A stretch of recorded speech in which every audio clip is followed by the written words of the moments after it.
Kalau saja KPU dalam persidangan itu ahli menyampaikan yang diajukan di bawah sumpah, kalau saja KPU tidak melanggar pasal-pasal yang disebut tadi, pasal 15 huruf C, pasal 19 huruf A, maka tentu saja saudara Gibran Rakabuming Raka tidak akan lolos dalam verifikasi dan ditetapkan sebagai calon wakil presiden dalam pemilu tahun 2004. Pak Petra, itu sudah pendapat yang terakhir itu. Baik, langsung yang mulia. Langsung. Bismillahirrahmanirrahim. Assalamualaikum warahmatullahi wabarakatuh. Yang mulia Hakim Konstitusi, para pemohon, kuasa pemohon, dan semua yang hadir di sini. Nama saya Arif Patramijaya, saya diminta untuk menjadi saksi dalam kapasitas saya selaku Koordinator Tim Pembela Demokrasi Indonesia Jilid 2 atau disingkat TPDI Jilid 2. TPDI ini mendapat kuasa dari 3 orang aktivis yang konsisten punya mimpi negara demokrasi yang berkeadilan. Petrus Haryanto, mantan aktivis Sekjen PRD 96 yang dipenjara karena memperjuangkan demokrasi. Azwar Furgutyama, juru bicara Forum Kota. Dan yang ketiga, Fenry Tendri. Oleh karenanya, pada waktu itu TPDI dan saya sendiri ya, bersedia untuk memberikan bantuan hukum secara pro bono untuk mengadukan pelanggaran kode etik yang dilakukan oleh KPU. Yang perlu kami jelaskan pada pokoknya adalah bahwa dalam persidangan DKPP itu merupakan persidangan yang terlama sepanjang DKPP terbentuk. Kami mendaftarkan bulan November, dibuka persidangan 4 kali, baru diputus Februari 2024. Padahal kita tahu biasanya DKPP tidak lebih dari 2 minggu. Yang mulia, bahwa dalam pengaduan itu DKPP telah memutus perkara pada tanggal 5 Februari 2024. Sebelum saya sampaikan fakta persidangan dan putusannya, izinkan kami menyampaikan satu kutipan dalam kesimpulan TPDI Jilid 2. Without ethic, man has no future. This is to say, mankind without them cannot be itself. Ethics determine choices and action and suggest difficult priorities. Tanpa etika manusia tidak mempunyai masa depan. Artinya tanpa etika manusia tidak bisa menjadi dirinya sendiri. Etika menentukan pilihan dan tindakan serta menyarankan prioritas yang sulit. Oleh karenanya, pada pengaduan ini telah dibuktikan sejumlah fakta-fakta persidangan.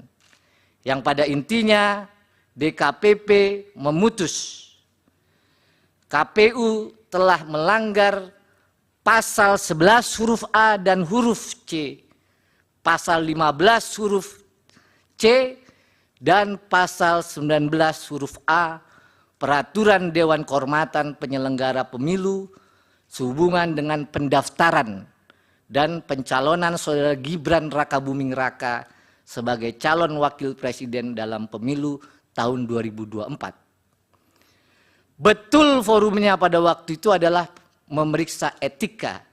Namun isi pasalnya, saya bacakan pasal 11, KPU tidak melakukan tindakan yang secara tegas diperintahkan oleh undang-undang. Itu inti pelanggaran di pasal 11. KPU tidak melakukan tindakan yang mentaati prosedur yang telah ditetapkan dalam peraturan perundang-undangan.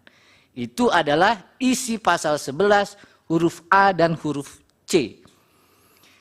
DKPP juga memutus KPU melanggar pasal 15 huruf C yang menyatakan bahwa semestinya KPU dalam melaksanakan tugas dan jabatannya harus didasarkan dalam Undang-Undang Dasar Negara Republik Indonesia, undang-undang dan peraturan yang khusus menyelenggarakan pemilu. Inilah yang dilanggar oleh KPU. Lalu yang terakhir, pasal 19 huruf A yang menyatakan semestinya KPU menjunjung tinggi Pancasila, Undang-Undang Dasar Negara Republik Indonesia, dan peraturan perundang-undangan. Oleh karenanya yang mulia, DKPP pada tanggal 3 November 2023 memutus mengabulkan pengaduan para pengadu untuk sebagian. Yang kedua, menjatuhkan sanksi peringatan keras terakhir ketiga maksudnya. Dalam perkara 135, 136, 137, 141 kepada saudara Hasyim Asyari selaku teradu 1 pada waktu itu.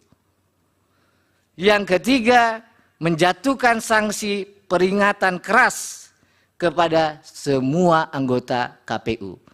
Terakhir yang mulia saya sampaikan, kalau saja KPU dalam persidangan itu ahli menyampaikan yang diajukan di bawah sumpah, kalau saja KPU tidak melanggar pasal-pasal yang disebut tadi, pasal 15 huruf C, pasal 19 huruf A, maka tentu saja saudara Gibran Rakabuming Raka tidak akan lolos dalam verifikasi dan ditetapkan sebagai calon wakil presiden dalam pemilu tahun 2004. Pak Petra, itu sudah pendapat yang terakhir itu.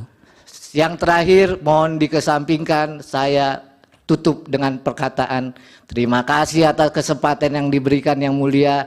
Mudah-mudahan apa yang kami sampaikan sebagai saksi dapat bermanfaat. Wassalamualaikum warahmatullahi wabarakatuh. Waalaikumsalam. Bapak tetap di situ, barangkali ada pertanyaan dari Yang para mulia. pihak. Dari kuasa hukum, silakan. Ada, yang mulia. Terima kasih, yang mulia. Saksi, tadi saksi telah menjelaskan dan mengutip berbagai macam peraturan ya, pasal-pasal yang disebutkan itu secara norma. Yang ingin saya tanyakan tadi juga menyebutkan mengabulkan sebagian dari permohonan yang diajukan oleh saksi, seperti itu toh. Nah, yang ingin saya tanyakan, apa tindakan yang dimasukkan di dalam norma-norma yang disebutkan tadi, terus apa juga yang dimaksudkan sebagian yang dikabulkan tadi, seperti itu. Itu yang pertama. Terus yang kedua, saya ingin mendapat gambaran, karena kita tentunya tidak mengikuti persidangan yang ada di KPP tersebut. Apakah saksi bisa menggambarkan proses persidangan di KPP itu sendiri? Tadi saksi menyatakan tidak hanya sekedar persoalan etik, seperti itu, tapi menggambarkan bagaimana proses persidangan itu, dan tentunya menghadirkan berbagai macam pihak, termasuk dari pihak Dirjen Perundang-undangan dari Kumham. Apa pandangan dan pendapat Dirjen? Jangan pendapat, Pak, nggak bisa. Ini Bukan, ahli, saksi soal. pendapat pada waktu disampaikan di persidangan itu. Setahu saksi ya. Ya, yang Silakan. Saya ulangi lagi yang mulia, apa pandangan dan pendapat yang dikemukakan oleh Dirjen Perundang-undangan Kumham pada waktu persidangan di DKPP itu menyangkut tentang PKPU yang pertama maupun PKPU yang kedua tentang proses pencalonan itu. Terima kasih. Dari termohon, Ada satu pertanyaan saja. silakan. Saya ingin tahu, saudara saksi, apakah di dalam proses di DKPP itu juga dibahas bahwa seluruh pelanggaran yang tadi dimaksudkan oleh kode etik perilaku penyelenggara pemilu itu juga berkaitan dengan azas dan prinsip, azas pemilu dan prinsip penyelenggaraan pemilu. Apakah juga dibahas seperti itu dan berkaitan dengan hal itu? Terima kasih. Baik, dari termohon.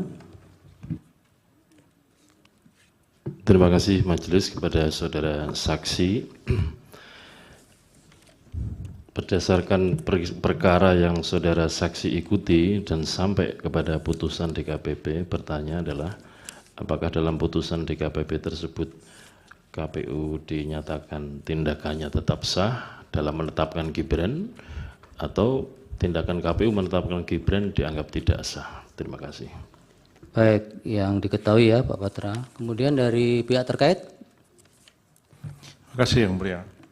Saudara saksi, setelah DKPP menjatuhkan saksi peringatan keras terakhir kepada Saudara Hashim Asyari, Ketua KPU, apakah fakta yang terjadi kemudian KPU membatalkan pencalonan Wakil Presiden Gibran Rakabuming Raka atau tidak?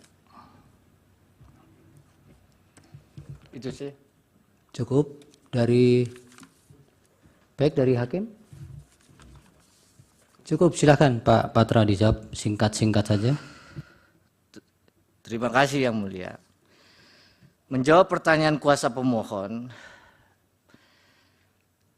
apa maksud dari dikabulkan sebagian? Yang Mulia, kami pada waktu permohonan di DKPP, permohonannya banyak. Antara lain, ya, minta dikoreksi produk dari KPU. Karena kami teringat itu pernah dilakukan oleh DKPP pada saat di bawah Prof. Jimli. Kami juga minta KPU anggotanya ini karena melanggar tadi diberhentikan secara permanen. Karena pada waktu DKPP dipimpin oleh Pak Muhammad itu juga dikabulkan. Nah, yang dikabulkan sebagian hanya dinyatakan bahwa KPU ini telah melanggar pasal yang disebutkan tadi dan diberi peringatan keras terakhir.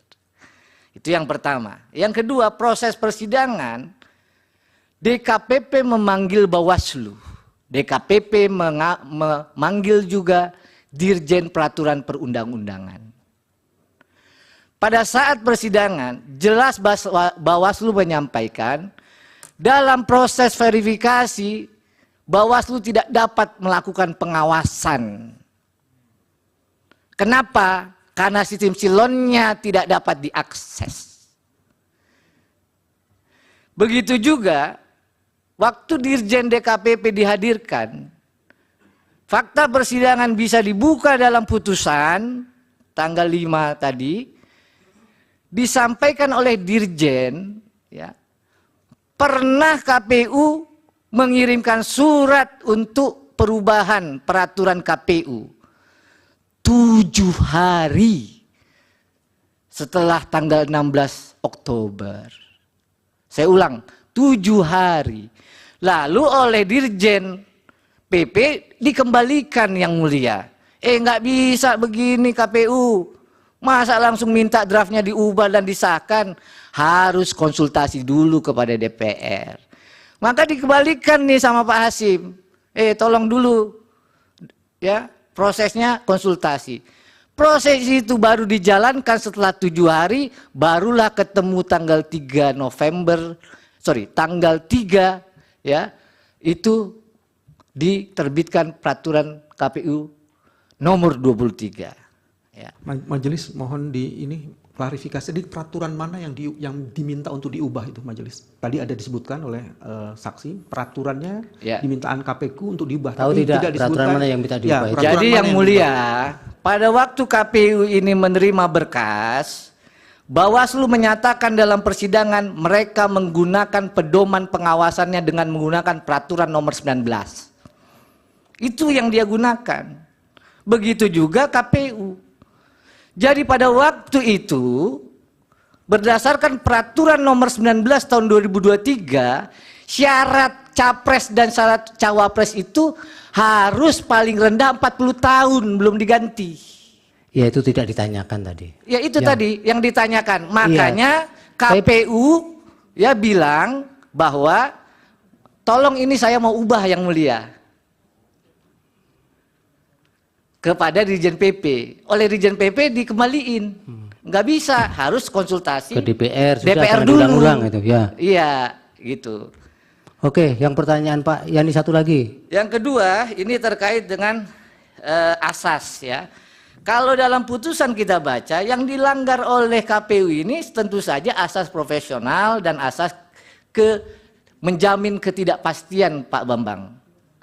Jadi KPU ini waktu bekerja tidak menjamin kepastian hukum, itu maksud asasnya. Ya, silakan kuasa pemohon mengecek peraturan. Ya, yang dari Pak Bambang, yang ada Nah, tidak sekarang, pembahasan etik itu. Ya, KPU apakah yang menyatakan tidak sah ya di KPP ya. Seperti saya sampaikan, di dalam putusannya hanya dikabulkan sebagian. Jadi DKPP tegas menyatakan bahwa Pak Hasyim Asyari dan anggotanya semua itu telah melanggar 3 pasal. Karena melanggar 3 pasal itu diberi teguran keras terakhir. Di luar itu nggak ada putusan DKPP. Makanya diajukan ke PT UN atau di sini mungkin. Yang ketiga, fakta apakah KPU membatalkan ya, di dalam putusan DKPP tidak ada amar putusan yang lain-lain. Hanya itu. Ya sudah, itu terus Ya. diulang-ulang. Ya. Cukup. Cukup? Baik, Yang mulia? Majelis terima kasih. termohon, Apa, Pak? karena ini fakta dan kami juga ada dalam peristiwa itu, penting kami klarifikasi satu hal. Tidak usah, nanti Bapak punya instrumen untuk mengkanter itu. Baik, makasih. Terima kasih Pak Putra. Lebih Mudah-mudahan- kurang saya mohon maaf, kalau ada kekurangan saya juga mohon maaf, kalau ada kebenaran semua datang dari Allah Subhanahu wa taala. Wassalamualaikum warahmatullahi wabarakatuh. Baik, terima kasih.